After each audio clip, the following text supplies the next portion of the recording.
Hi student, how are you? Thanks. I am also helped by the grace of Allah. Last class we have discussed about narration.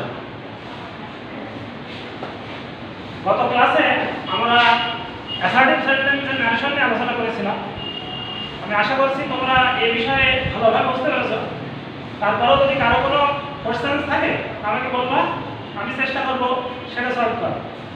তো আজ আমাদের আলোচনার বিষয় interrogative sentence. Interrogative সেন্টেন্সে কিভাবে আমরা direct থেকে ইনডাইরেক্ট করতে পারি সেই সম্পর্কে আলোচনা করব। দেখো প্রত্যেকে খেয়াল করো, look at the blackboard and listen to say attentively. Firstly, দেখো একটা সেন্টেন্স দেখো, he said to me who are you.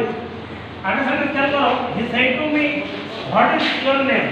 তোমরা জানো যে ইন্টারোগেটিভ সেন্টেন্সের ক্ষেত্রে সবসময় একটা ইন্টারোগেটিভ চিহ্ন থাকে, অথবা সেন্টেন্সটা ডবলইস ওয়ার্ড অথবা অক্সিলারি ভার্ব দিয়ে শুরু হয়। ইন্টারোগেটিভ সেন্টেন্স শুরু হয় ডবলইস ওয়ার্ড অথবা সহায়তাকারী ভার্ব দিয়ে শুরু হয়। এখন আমরা গতদিন শিখেছি অ্যাসার্টিভ সেন্টেন্সে সেই টু জায়গায় টোল্ড হয়, কমা ইনভার্টেড কমা উঠে যে তার পরিবর্তে দ্যাট হয়। আর ইন্টারোগেটিভ সেন্টেন্সের ক্ষেত্রে সেই টু জায়গায় আস্ক হয়। সেই টু জায়গায় কি হয় হলো আস্ক। আর কমা ইনভার্টেড কমা উঠে যে আমরা ইনভার্টেড কমার ভিতরে যে সেন্টেন্সটা থাকে তার শুরুতে যদি ডবলইস ওয়ার্ড পাই তাহলে ডবলইস ওয়ার্ডই বসাই দেব। আর যদি সেন্টেন্সটা ইনভার্টেড কমার ভিতরে সেন্টেন্সটা অক্সিলারি ভার্ব দিয়ে শুরু হয় তাহলে আমরা সেই ক্ষেত্রে কমা ইনভার্টেড কমা উঠায় দিয়ে ইফ দেব। এবার ডবলইস ওয়ার্ড অথবা ইফ এটা বসানোর পরে আমরা দিব সাবজেক্ট, তারপরে আমরা পারসন এবং টেন্স ঠিক করব। তো দেখো একটা সেন্টেন্স আমি দিয়েছি, দেখো খেয়াল করে যে he said to me who are you. সে আমাকে বলল তুমি কে। তাহলে দেখো খেয়াল করে আমরা সেড টু জায়গায় কি দিব আস্কড।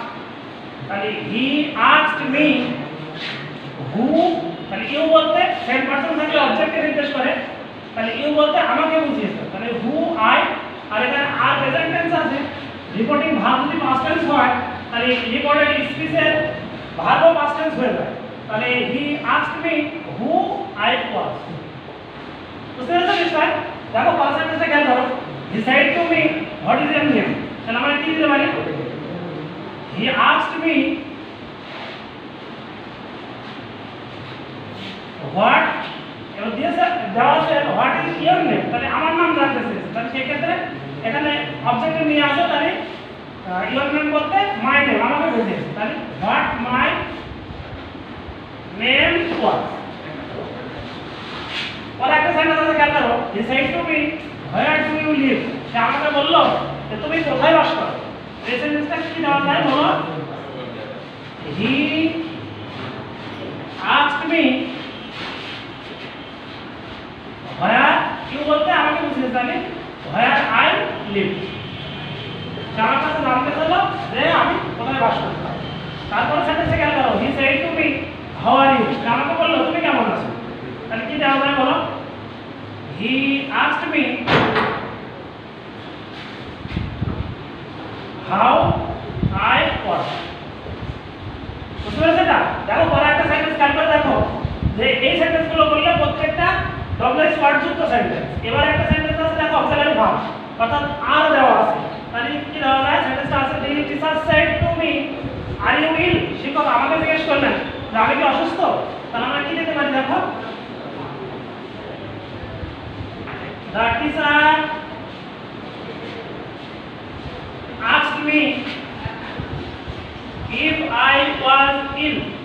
শিক্ষক আমার কাছে জানতে চাইলেন যে আমি কি অসুস্থ ছিলাম।